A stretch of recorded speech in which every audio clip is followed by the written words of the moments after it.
The snow fell in thick, heavy flakes that December evening, the kind that muffled the city's usual noise and made everything feel isolated and still. The bus shelter where Claire Bennett sat offered little protection from the cold, and she huddled against the plexiglass wall, her arms wrapped around herself, trying to conserve what little warmth remained in her body.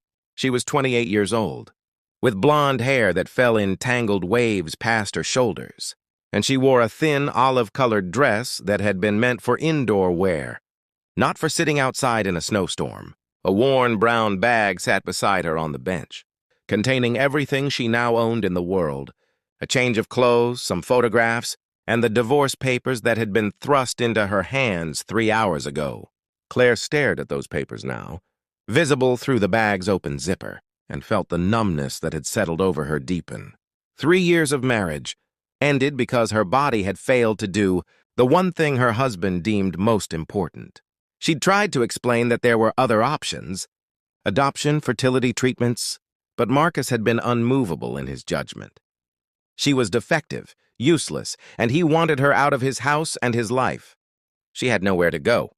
Her parents had passed away years ago, and she'd lost touch with most of her friends during her marriage to Marcus, who'd preferred she focus on being a wife, rather than maintaining outside relationships.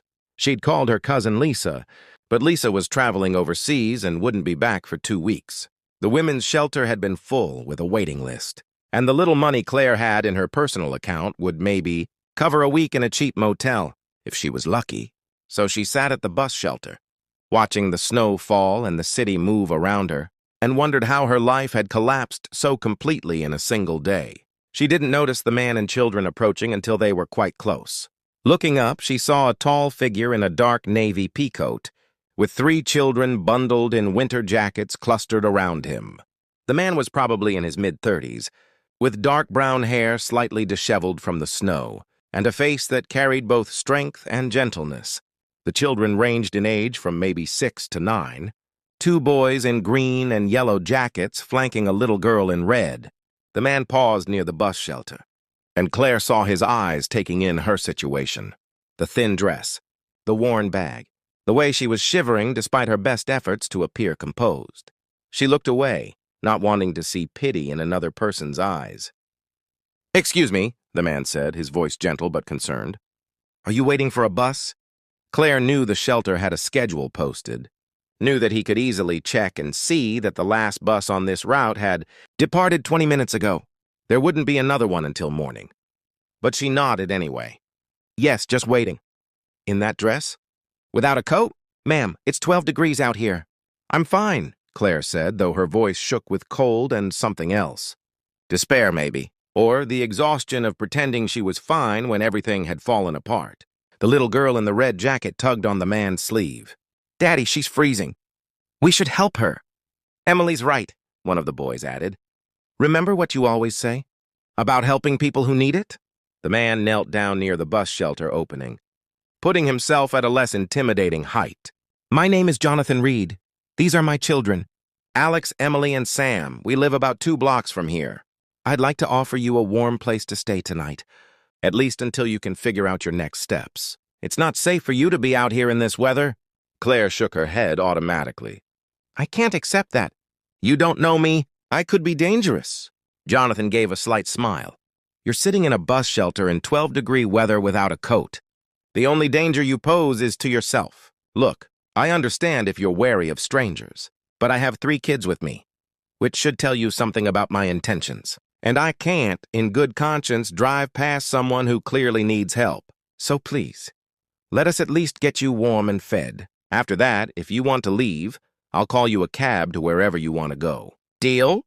Claire looked at his face, at the genuine concern there, and at the 3 children, watching her with the kind of open compassion that children have before the world. Teaches them to look away, and she thought about sitting in this shelter all night, about the very real possibility that she might not survive the cold, about how she had no other options that didn't involve slowly freezing to death. "Okay," she whispered. "Thank you." Jonathan helped her stand, and she realized just how weak the cold had made her. He immediately shrugged out of his own coat and draped it around her shoulders, leaving himself in just a sweater. "Sam, give me your hand." Alex, you hold Emily's. Let's get home. They walked through the snowy streets, a strange little procession, until they reached a comfortable two-story house, with warm light glowing from the windows. Inside, the home was cozy and lived in, with children's artwork on the refrigerator and toys neatly organized in bins near the living room. "Kids, go get changed into your pajamas," Jonathan said, helping Claire to the couch and wrapping a blanket around her. "I'll make some hot chocolate in a minute." "Can we make some for the lady, too?" Emily asked. "Of course." As the children thundered upstairs, Jonathan disappeared into what Claire assumed was a bedroom and returned with a thick sweater and warm socks. "These were my wife's," he said quietly. "She passed away 18 months ago. I think she'd be happy knowing they were helping someone." Claire changed in the bathroom, grateful for the warmth of the sweater and the way the thick socks made her feet stop aching from the cold. When she emerged, Jonathan had hot chocolate waiting, along with sandwiches that she realized with embarrassment she was ravenous for. The children returned in pajamas, and they all sat around the kitchen table while Claire ate and Jonathan supervised homework. It was such a normal domestic scene that Claire felt tears prick her eyes. This was what she'd wanted, a home, a family, children, and she'd been cast out because her body had betrayed her. "Are you okay?" Emily asked, noticing Claire's tears. "Did someone hurt you?" Claire wiped her eyes. "I'm okay, sweetheart. Just grateful for your father's kindness." After the children were in bed, Jonathan made tea and sat across from Claire in the living room. "You don't have to tell me what happened," he said gently, "but if you want to talk, I'm here to listen." And Claire found herself telling him everything. About her marriage to Marcus, about the years of trying to get pregnant, about the tests that revealed she would likely never be able to conceive naturally, about Marcus's coldness, his growing resentment, and finally that afternoon, his announcement that he wanted a divorce, that he'd already found someone else, someone younger and more fertile, that Claire needed to pack her things and leave immediately. "He said I was broken," Claire finished, her voice barely above a whisper. "That I'd failed at the one job a wife is supposed to do. And he's right. I am broken. I can't give someone the family they deserve." Jonathan was quiet for a long moment, and when he finally spoke, his voice was firm but not unkind. "Your ex-husband is a cruel man and an idiot. And I say that as someone who knows exactly what it means to want children and to build a family." He gestured around the room at the toys and photos and evidence of 3 young lives. "My wife Amanda and I tried for years to have children. Years of disappointment and heartbreak. And when we finally accepted that it wasn't going to happen naturally, we adopted, all 3 of them at different times from different circumstances. And I can tell you with absolute certainty that they are my children in every way that matters. The inability to conceive doesn't make you broken, Claire. It just means your path to parenthood, if that's what you want, looks different than you planned." Claire felt something crack open in her chest, some tight knot of shame and grief that had been building all day. But Marcus said, "Marcus is wrong. And furthermore, a marriage, a partnership, is about so much more than reproduction. It's about companionship, support, shared dreams, building a life together. If he reduced you to nothing but your reproductive capacity, then he never truly valued you as a person. And that's his failure, not yours." Over the next few days, as the snowstorm continued and Claire remained in Jonathan's guest room, she began to see what a real family looked like. Jonathan worked from home as a financial consultant, running his own firm, but he structured his days around his children. He made them breakfast, helped with homework, attended Emily's dance recital and Alex's basketball game. He was patient when they squabbled, firm when they needed boundaries, and affectionate in a way that showed they were deeply loved. And the children, for their part, had accepted Claire's presence with the easy adaptability of youth. Emily declared Claire her new friend and insisted on showing her all her favorite toys. Sam, the youngest, asked endless questions about where Claire came from and what she liked to do. Alex, the oldest and most perceptive, simply offered quiet companionship and seemed to understand she needed space. "They like you," Jonathan observed one evening after the children were in bed. That's not something they do easily. After Amanda died, they became wary of new people, afraid of getting attached and losing someone again. "I like them too," Claire said honestly. They're wonderful kids. You've done an amazing job raising them on your own. It hasn't been easy, especially those first months after Amanda passed. I was drowning in grief and trying to hide it from them. And they were grieving too, and we were all just struggling through each day. Jonathan paused. But we helped each other.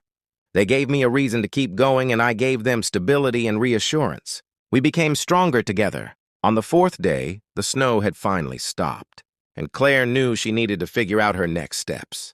She couldn't stay in Jonathan's guest room forever. But when she mentioned finding a motel or a longer-term shelter, Jonathan shook his head. "I have a proposition for you," he said, "and I want you to really think about it before you answer." Claire waited, curious and slightly nervous. "I need help," Jonathan continued. "Running a business from home while managing 3 kids is possible but exhausting. I'm looking for someone to help with the household management. Someone who can be here when I need to travel for work. Someone who can help with homework and meals, and just keeping everything running smoothly. I'd pay a fair salary, provide room and board, and give you time to figure out your next steps. It wouldn't be permanent unless you wanted it to be, but it would give you a safe place to land while you rebuild your life." He met her eyes directly. "And before you worry that this is charity, let me be clear. I genuinely need help. Amanda handled so much of the household logistics, and since she died, I've been barely keeping up. You'd be doing me a favor." Claire felt overwhelmed. "Jonathan, you barely know me. What if I'm not good at this? What if I disappoint you?" "You won't.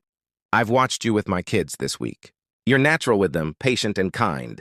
And more importantly, you're someone who needs a chance to start over. And I'm someone who can provide that. Let's help each other." Claire accepted, and over the following weeks, she settled into the Reed household. She cooked meals and helped with homework and learned the rhythm of their family. She drove the kids to their activities and attended their school events. She organized the house and managed the grocery shopping and handled the 1,000 small tasks that kept a household running. But more than that, she became part of their lives. She learned that Emily loved to dance, but was terrified of performing in front of people. She discovered that Sam had a gift for drawing and needed encouragement to share his art. She found that Alex worried about his younger siblings constantly, taking on too much responsibility for a 9-year-old, and needed permission to just be a kid. And Jonathan, busy as he was, noticed everything. He noticed how Claire's laughter had returned, how she'd started talking about maybe taking some online classes, how she'd filled out the paperwork for the local community college, thinking about getting a degree in early childhood education. "You're good with kids," he said one evening as they cleaned up after dinner. "While the children played outside, you should consider making it a career." "I'm thinking about it," Claire admitted. "I never finished college. Got married young and Marcus didn't want me to work. But maybe now is the time to figure out what I actually want to do with my life." Amanda always said that sometimes the worst things that happen to us end up being the catalyst for the best changes. Jonathan paused in drying a dish. "Losing her was the worst thing that ever happened to me. But it also taught me what really matters. It taught me to appreciate every day, to be present with my kids, to build a life based on love instead of just success." 6 months after that snowy December night, Claire was enrolled in college classes, working toward her degree while continuing to help Jonathan with the household. The arrangement worked well for everyone. The children adored her. Jonathan valued her presence. And Claire, for the first time in years, felt like she had purpose and direction. She was studying at the kitchen table one evening when Jonathan came home from a rare, in-person meeting with a client. He looked stressed, running a hand through his hair in frustration. "Bad meeting?" Claire asked. "Complicated meeting. The client wants me to relocate to New York for 6 months to oversee a project. It's a huge opportunity, could really grow the business. But I can't uproot the kids from school. And I can't leave them for 6 months. What if you didn't have to leave them?" Claire said slowly. "What if I came with you? All of us, I mean. The kids could do remote learning for 1 semester, and I could manage the household in New York just like I do here. It would be an adventure." Jonathan looked at her with an expression she couldn't quite read. "You'd do that? Move to New York temporarily just to help me?" "You helped me when I had nothing," Claire said simply. "You gave me a home and a purpose and a family? Of course I'd do that." Jonathan sat down across from her, and Claire noticed he looked nervous, which was unusual for him. Claire, I need to tell you something. And I don't want it to change our arrangement or make things awkward, but I can't not say it anymore. Claire felt her heart start to race. Okay, I've fallen in love with you, Jonathan said quietly.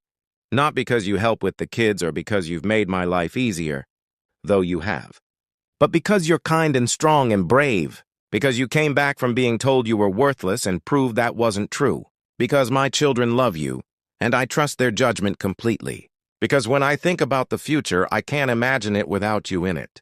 He held up a hand before she could respond. I know this is complicated. I know you're still recovering from your divorce. I know there's a power dynamic here because I'm technically your employer, so I'm not asking for anything right now. I just needed you to know that you're important to me, that you matter, not as an employee or a nanny or a helper, but as a person I've come to care about deeply. Claire felt tears streaming down her face. I love you too, she whispered.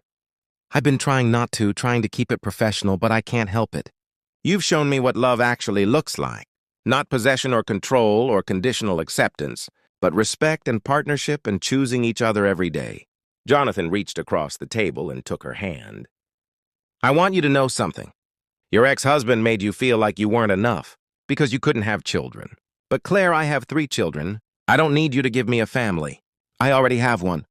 What I need is a partner to share that family with, someone to build a life alongside, and I'd choose you, infertile and all, over anyone else in the world. They sat there for a long moment, hands clasped across the kitchen table, and Claire felt something settle deep in her soul. She'd been thrown away because she was deemed broken, but Jonathan had picked her up and shown her that she'd never been broken at all, just hurt and undervalued by someone who couldn't see her worth. They did move to New York for 6 months, all 5 of them, and it was chaotic and wonderful and exhausting.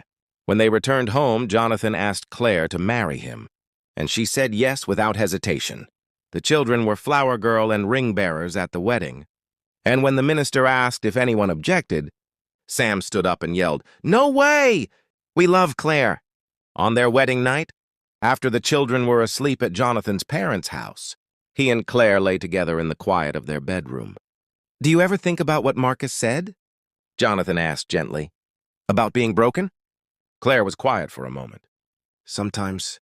But then I remember that I have 3 incredible children who call me Mom, that I have a husband who values me for who I am, not for what my body can or can't do, that I have a master's degree in early childhood education and a job I love at the Children's Center, that I have a life full of meaning and purpose and love. And I realized that Marcus was wrong about everything. I was never broken. I was just with the wrong person, someone who couldn't see what I had to offer." "You have so much to offer," Jonathan said, pulling her close. "You saved my family as much as I saved you that night. We were all just going through the motions, surviving but not really living. You brought joy back into this house. You reminded us that it was okay to laugh again, to hope again, to love again." Years later, at Emily's high school graduation, Claire sat with Jonathan and watched their daughter receive her diploma. Sam and Alex sat on her other side, both of them taller than her now, both of them successful in their own pursuits. "Mom," Emily said in her graduation speech, "once told me that sometimes the worst things that happen to us end up being the best things in disguise. She was thrown away because someone couldn't see her value, but that led her to our family, to a father who needed help and 3 kids who needed a mom. And now I can't imagine life without her. She taught me that our worth isn't determined by what we can or can't do, by what we look like or what our bodies are capable of. Our worth is determined by how we love, how we show up for people, how we turn our pain into compassion for others." Claire wiped tears from her eyes as Jonathan squeezed her hand. She thought about that girl sitting in the bus shelter, broken and lost and convinced she had nothing to offer the world. And she thought about the man who'd stopped, who'd seen past her circumstances to her humanity, who'd offered her not pity but partnership. She'd be